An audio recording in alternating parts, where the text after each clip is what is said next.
ନମସ୍ତେ ସାଙ୍ଗମାନେ, ସମସ୍ତ ସାଙ୍ଗମାନଙ୍କୁ ମୋ ତରଫରୁ ନମସ୍କାର। ଏବଂ ସାଙ୍ଗମାନେ ଆଜି ବହୁତ ଖୁସିରେ ଅଛନ୍ତି, ଦେଖିପାରୁଥିବେ ବହୁତ ଖୁସିରେ ଅଛନ୍ତି। ଏହାର କାରଣ ଜାଣିବେ ଆପଣମାନେ ଟିକେ ସମୟ ପରେ। ଏହାର କାରଣ ହେଉଛି ଏଇଟା, ଦେଖିପାରୁଥିବେ ସାମ୍ନାର ଦୃଶ୍ୟଟି କେତେ ସୁନ୍ଦର ଦେଖାଯାଉଛି। ମେଘ ହିଁ ମେଘ ସବୁ ଚାରିପଟେ। ତ ଏହା ହିଁ ସେ ଖୁସିର କାରଣ।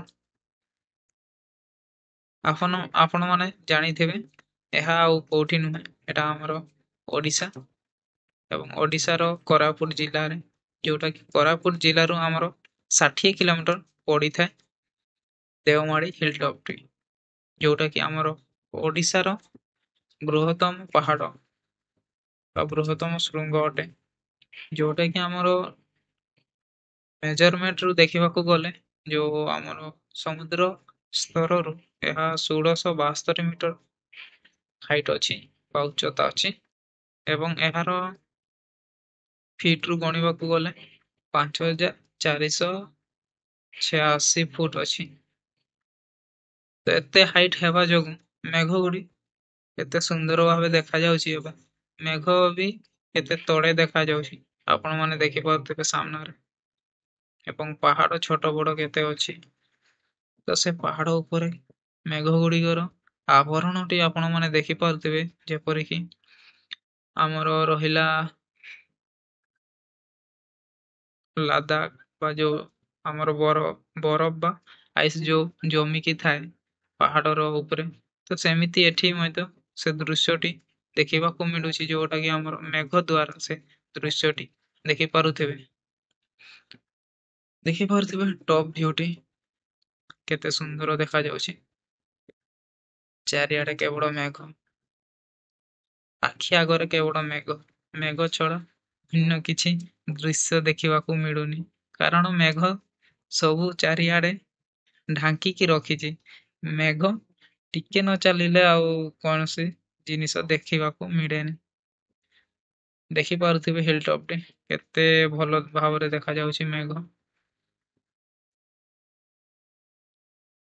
ତ ଦେଖିପାରୁଥିବେ ହିଲ୍ ଟପ୍ ର ଦୃଶ୍ୟଟି, ଟପ୍ ଭ୍ୟୁଟି ଏବଂ ଚାରିଆଡେ ପାହାଡ ଗୁଡିକ ଛୋଟ ଛୋଟ ପାହାଡ ଦେଖିପାରୁଥିବେ। ସେ ମଝିରେ ଆମର ପିକ୍ ପଏଣ୍ଟଟି ରହିଲା, ଯୋଉଠି କି ଆପଣ ମାନେ ଚାରିପଟ ଦୃଶ୍ୟ ଦେଖିପାରିବେ। ମେଘ, ଛୋଟ ବଡ ପାହାଡ କେତେ ସୁନ୍ଦର ଦେଖାଯିବ। ତ ନିଶ୍ଚୟ ଥରେ ନା ଥରେ ଭିଜିଟ୍ କରିବେ, ଅନୁଭବ କରିପାରିବେ। ତ କିଛି ଟ୍ରାଭେଲିଂ ଟିପ୍ ଦେବାକୁ ଯାଉଛୁ। ଦେଖିବାକୁ ତ ବହୁତ ସୁନ୍ଦର ଜାଗାଟି ଏବଂ ଟପ୍ ଅଛି, କିନ୍ତୁ ପାଣିର ଟିକେ ଅସୁବିଧା ରହେ ଏ ଜାଗାଟି ଏବଂ ଏଠି ଯେତେ ବି ଦୋକାନ ଏବଂ କଟେଜ ଗୁଡା ଅଛି ସେଗୁଡାରେ ପ୍ରାଇସ୍ ଟିକେ ବହୁତ ହାଇ ଥାଏ। ତ ଆପଣମାନେ ନିଶ୍ଚୟ ଟିକେ ଧ୍ୟାନ ଦେଇକି ଆସିବେ ସେସବୁ। ଏବଂ କଟେଜ ଗୁଡାର ପ୍ରାଇସ୍ ବି ବହୁତ, କାରଣ ନାଇଟ୍ ଷ୍ଟେ ପାଇଁ ତ ନିଶ୍ଚୟ ଜାଗାଟି ଦରକାର। ତ ଏଠି ପ୍ରାଇସ୍ ତ କଟେଜର ବହୁତ ଥାଏ ଏବଂ ଏମିତି ହୁଏ ନା କି ଟ୍ରାଭେଲିଂ ପାଇଁ ଆମେ କେବେ କେବେ ବାହାରି ଥାଉ କି ସବୁ ଜିନିଷ ଧରି ନଥାଉ, ତ ଏଠି ନିଶ୍ଚୟ କ୍ୟାମ୍ପିଂ ସାମାନ ନିଶ୍ଚୟ ଦରକାର। ତ କ୍ୟାମ୍ପିଂ ସାମାନ ନିଶ୍ଚୟ ଧରିକି ଆସିବେ, କାରଣ ନାଇଟ୍ ଷ୍ଟେ ନ କଲେ ତ ମର୍ଣ୍ଣିଂ ଭ୍ୟୁଟି ଆପଣ ମାନେ ଦେଖିପାରିବେନି, କାରଣ ଆପଣ ବହୁତ ଦୂର ଦୂରରୁ ଆସିବେ, ତ ସକାଳୁ ଆସିବେ ତ ଆପଣ ପହଞ୍ଚି ପାରିବେନି। ମର୍ଣ୍ଣିଂ ଭ୍ୟୁଟି ଦେଖିବା ପାଇଁ ହେଲେ ନାଇଟ୍ ଷ୍ଟେ ପାଇଁ ନିଶ୍ଚୟ କ୍ୟାମ୍ପିଂ ଫ୍ୟାମ୍ପିଂ ଧରିକି ଆସିବେ।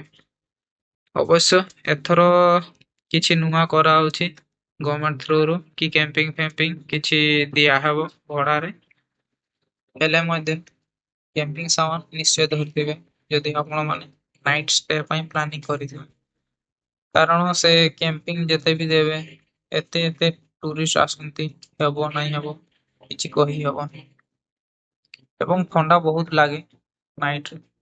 ତ ସେଥିପାଇଁ ଆପଣ ମାନେ ନିଶ୍ଚୟ ଜ୍ୟାକେଟ ଫାକେଟ ଧରିକି ଆସିବେ, କାରଣ ପବନ ବହୁତ ଜୋରସେ ବହେ, କାରଣ ଟପ୍ ଟି ଅଛି ତ ପବନ ନିଶ୍ଚୟ ବହିବ। ତ ଏତିକି ରହିଲା ସାଙ୍ଗମାନେ ଦେଓମାଳି ହିଲ୍ ଟପ୍।